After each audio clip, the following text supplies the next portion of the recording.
Welcome. We're going to clear up the confusion around three critical gatekeepers of the internet: the reverse proxy, the API gateway, and the load balancer. You've probably heard these terms thrown around, but what do they really do? I mean, they all direct traffic, right? Well, yes, but as we're about to see, they each have a very specific and crucial job to do.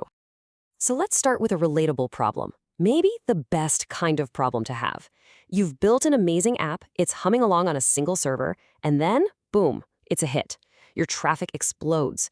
This is that first crucial step in our scaling journey, and it's a journey that's going to force us to get very smart about managing traffic.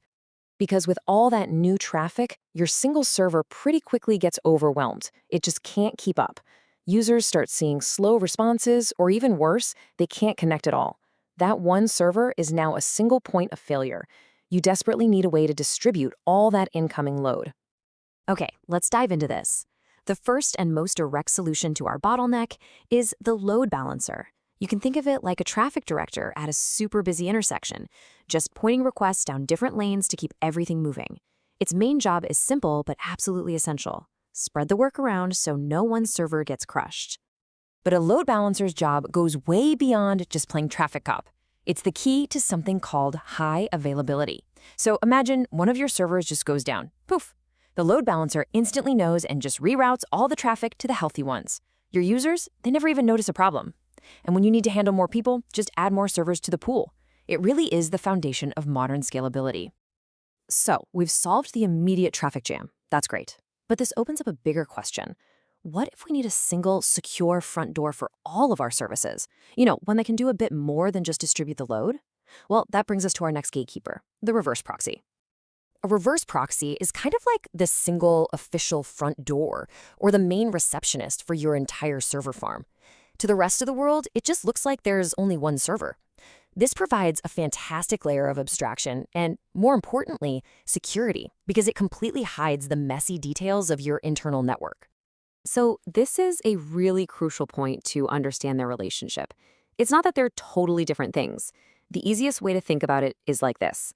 All load balancers are a type of reverse proxy, but not all reverse proxies are just load balancers. A reverse proxy has a much bigger, more versatile toolkit. And this is where its true power as a workhorse really becomes clear. A reverse proxy can do way more than just pass requests along. Think about caching. It can store stuff that gets requested all the time, like images or CSS, and just serve them directly. This means way fewer requests ever hit your backend servers, making everything feel faster for your users. It's a multi-talented gatekeeper, for sure. Now, our system architecture is evolving again. We're moving away from these simple, single websites and into the world of complex systems with lots of tiny independent services, microservices, that all need to talk to each other through APIs. And this introduces a whole new set of challenges that a general reverse proxy just wasn't built to handle. And that's where the API gateway comes in. You can think of it as a highly specialized, intelligent reverse proxy. It's the most modern and feature-rich of these three, and it's specifically designed to be the gatekeeper for this complex world of APIs and microservices. So what makes it so smart? Well, it actually understands the business logic of your application. For example, it handles authentication, checking who is making a request and what they're allowed to do, long before that request ever bothers a backend service. It can stop abuse with rate limiting or even combine data from 3 different microservices into one single clean response. It's an orchestrator, not just a simple router. So let's put them right next to each other. A reverse proxy manages generic web traffic. It really doesn't care what a request contains, just where it needs to go.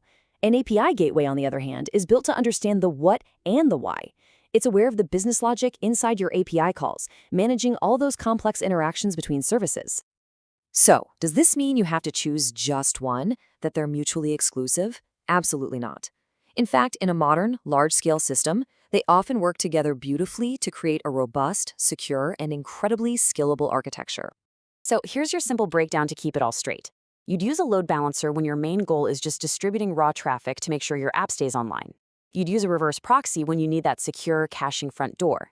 And you bring in the API gateway the moment you need to manage the complex business logic of microservices. Let's actually trace a single request to see how these layers work together. First, the user's request hits a load balancer, and its only job is to pass it to a healthy API gateway. Then, the gateway takes over, handling all the complex stuff, authentication, rate limiting, routing, before the request even gets to the backend microservices that do the actual work. So, the real key takeaway here is that these components represent an evolution in how we think about system architecture. Each one was developed to solve a new problem that pops up as an application gets more successful, more distributed, and more complex. They really are layers in a very sophisticated strategy. And that brings us to the final question. As you think about your own projects, you got to consider your actual scale and complexity. Do you just need to keep a simple web app online with a load balancer? Or are you trying to orchestrate a whole symphony of microservices that demands the intelligence of an API gateway? The right tool always depends on the problem you're trying to solve.